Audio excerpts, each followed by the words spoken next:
Olá pessoal, então estamos aqui mais uma vez com nossas jornadas literárias, agora falando de literatura pop, né? E nós começamos já no outro encontro a falar sobre Harry Potter, demos um panorama geral da pertinência, o porquê da gente analisar e conversar aqui sobre essa obra. Sim. E a gente achou um bom fio condutor falar sobre a origem oculta do herói, que é uma coisa que a gente vê presente numa série de obras, certo? Que é essencialmente a ideia de que o herói não sabe que ele tem a missão e o destino que ele tem, ou então ele vive uma vida dissociada dessa missão e desse destino. Geralmente nós sendo informados sobre isso e o herói descobrindo progressivamente, né? Uhum. Então parece que parece que segue bem esse ciclo aí então em Harry Potter. Harry Potter parece que tem exatamente essa dinâmica, né? Ele descobre depois posteriormente quem ele é e quais são as suas origens. Mas, em geral, também o leitor vai descobrindo algumas coisas. Ele geralmente sabe mais do que o herói sabe, mas né, ele vai descobrindo algumas coisas também ao mesmo tempo que o herói, assim, alguns detalhes pelo menos, né? Então, não que fique tudo revelado desde o começo para quem está lendo, né? Então. Exato, na verdade a gente tem, geralmente o leitor é informado do elemento básico, que é exatamente o que acontece em Harry Potter. Eu até, enquanto nós gravávamos, até me confundi em determinado momento que eu pensei, mas será que nós somos apresentados desde o começo? O livro é assim, tive que voltar no primeiro capítulo do livro, e de fato a Rowling não começa exatamente de onde começa, né, o filme. O filme começa exatamente no momento em que o Hagrid leva o Harry pro Dumbledore, né, para deixá-lo na porta, né, dos Dursley. Isso é uma coisa que nós não entendemos muito bem a justificativa. Ele até fala que é melhor ser afastado de toda a fama que ele teria, né? Era melhor crescer longe dessa fama toda, mas sabendo depois, vendo como é que os Dursley tratam, a gente percebe assim, pô, será que era melhor mesmo crescer longe da fama e tudo mais? Então, tem esse porém. No livro acontece um pouco diferente. Os Dursley são descritos para nós antes. Como é o Dursley, como é a senhora Dursley, como é o Duda, que são pessoas completamente avessas, né, àquilo que o Harry deveria ser. Ou seja, são opositores do Harry, não tanto enquanto pessoas que não gostam do Harry, mas enquanto pessoas que não gostam de nada daquilo que tem a ver com o destino do Harry. Né? Então eles são pontos de oposição concreta àquilo que o Harry deve realizar. Então isso é E nisso, depois de apresentar para nós eles assim, e falando um pouco das mudanças que houveram por causa do Harry, vai falar uma série de pessoas esquisitas pela cidade, falando, cochichando. Aí tem uma hora que ele passa por uma delas e ouve o nome de Harry, né? Harry Potter. E aí ele lembra vagamente que tem um sobrinho chamado, tem a irmã, a cunhada que é casada com um Potter, só que ele não lembra o nome do sobrinho, fica preocupado, será que tem a ver? Acho que não tem. Depois ele descobre que talvez, provavelmente tenha a ver, sim senhor. E aí depois disso é que acontece a cena que abre o filme, né, que é a entrega, né, do Harry para o Dumbledore e deixar ele na porta da casa dos tios. Né? Então ali a gente já percebe, e ali nas conversas entre McGonagall e Dumbledore, a gente já sabe que o Harry é um herói, é um cara diferenciado, que aconteceu alguma coisa extraordinária na vida dele, ainda que ele, o personagem, só vai descobrir depois. Sim. É isso aí. E aí a gente vê que isso acontece, por exemplo, no ciclo arturiano, né? Como a gente discutiu já, que o Arthur também ele é uma espécie de órfão que vive numa... dependendo da narrativa também, né? Mas vive numa cabana, né, isolada, mas na realidade ele é o filho de Uther Pendragon, que é o rei, né, que foi morto por maquinações e etc, não é? Justamente quando a gente fala de Arthur como da origem oculta de Arthur, quando a gente fala da origem oculta de Harry Potter, a gente poderia falar também de outros heróis de origem oculta, como por exemplo... Aí, claro, para mim esses arquétipos estão muito presentes na Bíblia, mas só que não de maneira tão escrachada como na literatura depois, porque esses heróis de origem oculta na Bíblia geralmente têm uma ciência, isso é curioso, eles têm uma ciência de quem são ou o que devem fazer, mas muitas vezes acabam, né, tendo um período de adequação a isso. Muitas vezes dentro dessa questão do herói oculto, né? E a gente tem, eu vejo muito desses arquétipos na Bíblia. Ainda que eu penso que o herói oculto na Bíblia, ele é oculto em algum grau. Geralmente, o arquétipo bíblico, isso é interessante, essa transição de uma coisa para outra. E por que eu estou falando da Bíblia? Porque, não é o que eu estou dizendo, né? Northrop Frye, um dos maiores acadêmicos do mundo ocidental, apresenta a Bíblia como um grande referencial, né, de arquétipos que alimenta a nossa cultura ocidental, né? Totalmente. Então, ele, até para quem quer buscar, né, foi publicada pela Boitempo, né, o Código dos Códigos, né, em inglês The Great Code. Se você lê em inglês, né, vai direto no original, que é sempre melhor. Esse livro dessa editora está meio esgotado. E aí, para mim, a dinâmica ali é outra. Ele sabe quem ele é em algum grau, só que aí esses heróis bíblicos, via de regra, ou precisam passar por muitas dificuldades, certo? Para chegarem a cumprir aquilo que é o papel que eles já sabem, há um tempo interessante, né, que é o papel deles, ou quem eles são mediante essa origem deles. Eu dou um exemplo de Moisés. Moisés sabia que era o príncipe do Egito, sabia que, aliás, era um hebreu, que por um acidente, né, ou ainda pela providência do ponto de vista religioso, foi adotado pela princesa do Egito e por isso acabou se tornando um nobre do Egito. Ele sabia disso. Agora, como é que ele vai ver que isso o envolve num plano divino para salvar Israel? É isso que é o problema do cara. Não é a origem dele que está oculta, é a vocação dele que está oculta. Uhum. Né? Ele não entendeu que o fato de ser quem ele é inclui desempenhar uma missão que esse Deus, né, grande personagem, o grande personagem da Sagrada Escritura, né, que é o grande, como é que a gente diz, o ator, né, o ator principal da Sagrada Escritura é esse Deus, certo? Então, que esse Deus, então, por ter feito ele ser quem é, lhe deu também uma missão, uma vocação. Não tem como dissociar, né, é praticamente impossível dissociar essa ideia do herói de origens ocultas da ideia do escolhido, né? O escolhido, exato. Que é um dos eles chamam de stock character, né, em inglês, que é o personagem que está ali no estoque que tu pode puxar e colocar, né? Então é um tipo bem geral de personagens, né? Pode ser um estereótipo também, se mal usado na trama, né? Mas então, geralmente o escolhido, que geralmente tem uma missão que é dada pelo céu ou pelo destino, qualquer coisa assim, né? Ele tem a ver com essa ideia da origem oculta. Como tu falou ali, nem sempre a origem oculta.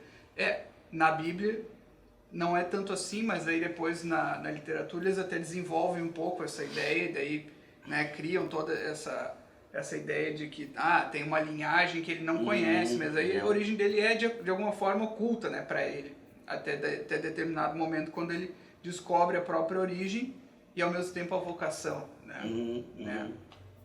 Então, exato, exatamente. Para complementar um pouco aí. Se a gente chega a analisar a Bíblia como literatura, né, inclusive nós temos dentro do, né, a Confraria de Artes Liberais, curso de Artes Liberais tem essa ideia da Bíblia como literatura também, né, dando os principais tópicos. A gente vai ver que essa figura de Cristo realiza, né, tudo aquilo que foi preparado por esses outros grandes personagens. E Cristo também é um personagem de origem oculta. Sim. No sentido que os seus pais, o que a Bíblia vende, né, é a ideia de que tanto as pessoas, Maria e José, sabiam qual era a origem divina de Jesus, como Jesus, conforme vai crescendo, vai se tornando cada vez mais consciente de quem se é, né, e da sua missão, da sua vocação. Sem entrar em pormenores teológicos, da onisciência, união do verbo, essas coisas todas. Né? E por que eu estou puxando essa brava para esse assado? Porque como o Mário falou, né, essa coisa do escolhido, que inclusive em Harry Potter vai aparecer que é o Chosen One. E é exatamente como isso fala. E isso é uma coisa que os próprios opositores de Jesus falam para ele quando ele está na cruz. Né? Salva-te a ti mesmo. Né? Desce, né? E se tu és o escolhido, o ungido. Sim, porque parece ali ver o problema do orgulho, da vaidade, né, envolvido com essa ideia de ser o escolhido. Então, geralmente ele vai ter algum momento ali, o Harry, no 7º livro, eu acho, ele chega a se afirmar, não, mas eu sou mesmo. Eu sou o escolhido, exato. Eu sou escolhido, e aquilo pode soar como uma arrogância, como um orgulho, Exato. mas, se eu não me engano, naquela parte da história, posso estar errado, quando ele fala aquilo, ele tem plena ciência do que ele tem que fazer, não é? Exatamente. Não é uma afirmativa vã ali que ele faz naquele momento. Aliás, no caso dele não por exemplo, todo herói, todos esses heróis, quando eles assumem essa pecha do escolhido, ou destino heróico, né, eles claramente entendem que isso não significa um mero privilégio. É um privilégio? Sim, é um privilégio no ponto de vista de que o herói é colocado diante de um protagonismo em coisas, né, maravilhosas. Ele né? recebe a honra, né? Exato. Às vezes ele recebe a honra antes de cumprir oficialmente a função dele, às vezes não. Né? Exato. Às vezes Mas ele tem que conquistar, às vezes ele tem que provar que é digno. Isso, mas ele será digno de honra, então isso Exato. pode criar um certo... parecer que ele tem uma vantagem perante os outros, ele é melhor que os outros. Né? Pode parecer isso. Exato. Né? Mas normalmente o que vai envolver, no fim das contas, é um sacrifício da parte dele. Exato, exatamente. Aliás, é nessa ideia do sacrifício que mora a excelência da personalidade do herói. Sim. Então, o herói bom é justamente aquele que se desprendeu de todas as prerrogativas de ser o escolhido. Aham. Né? Ele não é que ele faça assim, não vou... Exatamente. Não vou aceitar que as pessoas me honrem, ou não vou aceitar, né, assim, a gente vê que nenhum herói tem essa afetação, né? É a afetação do cara que quer ser o humildão. Tem humildão de todo lado, tem humildão de todas as tendências políticas, o humildão tá por aí. O que é o humildão? É um cara que não consegue aceitar com naturalidade uma ajuda ou um local melhor. Não, senta aqui, que é um lugar mais confortável. Não, eu tenho que sentar lá no meio do cacto. Né? Não, come aqui o negócio. Não vou comer porque, né, deixa pros pobres. Cara, não comeu hoje, come. Não vai cair duro. Então tem essa coisa assim, Cristo aceitava com maior naturalidade quando alguém, por exemplo, me convidava para um banquete ou algo do tipo, porque é aquilo, saber estar feliz com pouco, saber estar feliz com muito, na verdade é um desprendimento. Um desprendimento, inclusive, da honra, né, que pode trazer a ideia do próprio desprendimento. Sim. Né, é um negócio de não se considerar a figura essencial. E aí que eu acho que essa ideia, o que esse herói oculto, a origem oculta do herói significa? O que ele, quando ele descobre a sua origem, o que ele descobre? Eu acho que essa é a grande pergunta. O que acontece com o personagem quando ele descobre a sua origem? Ele descobre uma vocação, e nessa vocação ele descobre, eu acho, quem ele é. Sim. Eu acho que essa admissão de quem ele é o grande ponto que o torna mais capaz que os outros de realizar uma missão extraordinária. Parece, né, que essa descoberta de quem ele é naturalmente vai trazer para ele a descoberta de que não fui eu que me escolhi. Exatamente. Alguém me escolheu, não é? Logo, aí daí já decorre, né, ou deve decorrer a humildade de que não, eu estou aqui porque alguém me colocou aqui e eu tenho que cumprir a missão que geralmente envolve, né, como foi dito, um sacrifício. Exato. Então, eu acho que essa é a descoberta, ou seja, que não, eu não mereço, eu não tenho que ficar me banhando na honra dos outros, eu vou ter que cumprir a função, e essa função, na verdade, é um fardo maior do que a das pessoas comuns, não é? O que é essencial, isso é importante, porque as pessoas, sei lá, ultimamente eu tenho visto algumas pessoas dando algumas opiniões de Harry Potter, e isso que eu não estou dizendo que Harry Potter tem que ter uma análise mega complexa. Isso aqui não é uma análise mega complexa. Isso aqui é uma análise que uma pessoa que tem um pouquinho mais de treinamento, leu um pouquinho mais, ele olha para a história e percebe que é o que? Exatamente esse o ponto. Eu não sou fundamental. Né? Eu sou uma engrenagem, eu sou uma peça, ou melhor, eu sou uma pessoa, não qualquer coisa de peça que parece que é uma coisa descartável. Exato. Eu sou uma personalidade que entrou numa história, mas que é maior que eu. E isso o Harry passa em vários momentos, ele é lembrado. Sim. Né? E acho que até o filme pega algumas boas passagens disso. Tem uma hora que o Harry está querendo ir embora porque as pessoas estão sofrendo, estão morrendo por causa de ajudarem ele. E aí tem uma hora que o Rony vai atrás dele quando está indo embora e diz assim, cara, tu acha que é sobre você? Não é sobre você, é sobre a liberdade das pessoas, é sobre lutar contra o mal. Então acho que esse é o grande ponto. O cara entende que ele não é o fundamental. A gente vê isso em Senhor dos Anéis também, que eu acho muito bacana, que é aquela coisa assim de que o Frodo e o Sam vão em busca de cumprirem a missão, mesmo quando eles praticamente já perderam a esperança de um dia sobreviverem. Sim. Né? Ou seja, não importa que eu prepare o caminho, é através do meu sacrifício, outros possam continuar caminhando. Né? Assim acontece em própria tradição, vamos pegar assim no mundo ocidental, a gente tem uma tradição muito bonita dentro do ponto de vista histórico, que é a própria tradição dos mártires, né? Que é esse desapego total, porque se acredita que existe um bem maior, né, do que essa própria vida. Quer dizer, Thomas More tem uma frase que eu acho interessantíssima, né? Quer dizer, ele diz, eu sempre tentei fazer o que havia de melhor para todas as pessoas. Né? Se isso não for o suficiente para eu continuar vivo, eu prefiro morrer. Ou seja, se mesmo fazendo tudo que eu sei que é o melhor, né, e isso é uma atitude heróica, perseverar em cada pequena circunstância daquilo que se conhece como sendo bem verdadeiro, é uma vivência heróica das virtudes, isso não é o suficiente para eu ser considerado digno de estar vivo, então que me matem. Sim. Não, e aí tu puxa uma coisa interessante, que é o seguinte, esse tipo de história em que tu coloca um escolhido que tem uma origem oculta que ele precisa descobrir, naturalmente ela é uma história que tem que subentende uma deidade, né? Um deus por trás dessa história. É quase impossível tu não tornar assim. Daí eu me lembro de um exemplo que para mim é negativo, com certeza alguém que está assistindo vai gostar do filme, que é o Matrix, não é? Que usa de uma forma muito clara essa ideia do escolhido, do Messias, né? Então eles apontam para o Neo como o Messias e deixam bem claro que essa é a figura que eles estão representando ali, mas ele está dentro de um mecanismo maior, ou seja, ele é escolhido dentro de uma Matrix, que é uma máquina, não é? Então, ou seja, não tem Deus ali. E para mim, aquilo se torna extremamente artificial por causa disso, né? Ele é escolhido dentro de uma máquina que alguém criou, não sabe como que ela funciona, né? Sabe que ela fica resetando e aí ele é um elemento ali. Ou seja, para mim aí se torna muito, muito artificial, né? Essa ideia do escolhido. Então, até só no nosso mundo me parece que eu consegui criar essa ideia do escolhido sem um Deus que o escolhesse, né? Que uma máquina o escolhesse. Ele é um escolhido, mas na verdade ele não é, né? O que é esse tipo de escolhido? É só uma figura, né, de escolhido, não é uma coisa real aquilo. Na verdade, de alguma forma, aí entra uma coisa que eu acho que beira o existencialismo, que é a ideia de, né, não, eu decidi, tu é o escolhido? Olha, eu sou escolhido porque eu decidi ser. Né? Sim. Então, quer dizer, a ideia de que o Harry, por exemplo, que tipo de escolhido é o Harry? Você poderia ficar como uma pergunta até final para a nossa conversa.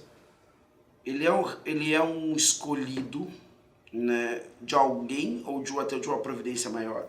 Ou ele é o escolhido porque ele se escolheu e não existe nada ali? A coisa fica um pouco em aberto. Fica em aberto, mas eu acredito que a única resposta possível, embora ela seja apenas indicada e não afirmada na história, é que existe uma entidade, uma providência superior, né? Embora não se afirme em nenhum momento, né? Porque que é um dos problemas da história do Harry Potter, né? Se talvez um dos porquês ela não seja maior ainda do que é essa falta de uma clareza sobre a espiritualidade que tem ali, né? Ele só fala do amor de uma forma vaga. Exato. Né? Até eu diria assim, complementando, né? Coisa até a própria questão do amor, eu diria assim, ela não consegue. Eu acho que assim, para um cristão, por exemplo, o amor, ele é uma coisa muito concreta. Ele é tão concreto que ele é uma pessoa. Sim. Né? Mas eu diria assim, em Harry Potter, uma coisa que talvez a gente possa dizer que o amor não é uma coisa tão abstrata do ponto de vista que o amor apresentado na história é sempre o amor de sacrifício. Até essa impressão. A gente pode não saber direito se existe ali, né, para aqueles personagens uma presença amorosa que sustenta aquele amor nas pessoas. Ou seja, a pergunta que eu vejo assim, quem está ali está correspondendo ao amor de alguém ou está amando porque é possível amar naquele mundo? Porque tem essa questão da correspondência, assim por diante. Apesar que, né, parece quase um contrassenso. Se nós somos capazes de amar, deveria ser sempre porque alguém nos amou primeiro. Né? Mas uma coisa que é um ponto positivo, e eu acho que é isso que forma... Aí depois a gente vai falar melhor sobre isso, na questão do pai, da presença do pai, a busca do pai e assim por diante. Mas pra mim o amor em Harry Potter é a questão do sacrifício. Sim. Né? O sacrifício da mãe, o sacrifício das pessoas ao longo da história, o sacrifício dos amigos. Ele só não consegue nos dizer assim, qual é a origem desse amor. Exatamente isso. Ou é simplesmente um love tal, que, olha, não sei se tem uma origem, mas a vida é mais bonita assim. Então... ele acaba se tornando um pouco estético ao invés de ético, ou, né, espiritualista, teológico. Apesar que tem um último elemento, e eu por mim vou encerrar minha participação com esse, que é que a ideia de amor ali, é aquilo que o Dumbledore fala, é a magia mais antiga, né? Ou seja, magia entenda-se ali como poder, né? É o poder, o maior poder que existe é o amor. E tem uma efetividade esse poder. Sim. E essa efetividade é que quando alguém morre por alguém, ganha-se uma proteção. Que é o que o Harry tem. Bom, se existe um amor, né, que é o poder daquele mundo, e esse amor, ele redunda numa proteção diante de um... Parece que diante daí está de uma dinâmica que não é uma coisa sem sentido. Sim. Que esse mundo tem um sentido, que esse mundo tem uma lógica, quase dá pra dizer que esse mundo tem um logos. Sim. Não, é o que eu digo. Porque não fica só estético. Entendo. É muito bonitinho, morreu por no frigir do alvo. Não, o Harry não foi destruído pelo Voldemort porque alguém se abriu pro amor até a morte, que foi os pais dele. Não, eu digo que eu concordo com esse teu argumento, dá pra fazer os dois tipos de argumento, né? Que existe um logos, uma lógica, então, desse ponto de vista, só que eu acho que o medo da autora em afirmar esse amor exemplar que está por trás do amor dos, né, que seria, quem é cristão entenderia como o amor de Cristo, né, o amor do próprio Deus, esse medo de afirmar, se não torna meramente estético, dá um aspecto de estético apenas, né? Pelo menos assim, visto de longe, tu teria que analisar muito bem para chegar, né, a essa, eu acho que tem essa lógica. Ou se um cristão. Tu diz assim, não, o cristão vai olhar porque, não, isso aqui é a caridade. Sim, o cristão veio imediatamente. Exato, mas quem não é cristão, não sofre a ausência de auxílios da obra para olhar aquilo ali. Exatamente, e aí que eu vejo pelo menos um aspecto estético muito forte, né? Puramente estético, quase. Mas então era isso. Bom, então é isso aí, nos encontraremos no nosso próximo Jornadas Literárias, agora falando, né, no próximo Jornadas Literárias, sobre a busca do Harry pela própria personalidade, pelo próprio destino, é disso que nós estamos falando. O que é esse oculto, né, que precisa ser solucionado, e o Harry vai buscar nisso nas figuras paternas. Então a gente vê que existe uma série de figuras paternas em Harry Potter que de alguma forma acaba sendo marcos no caminho dele. Sim. É isso aí, até a próxima.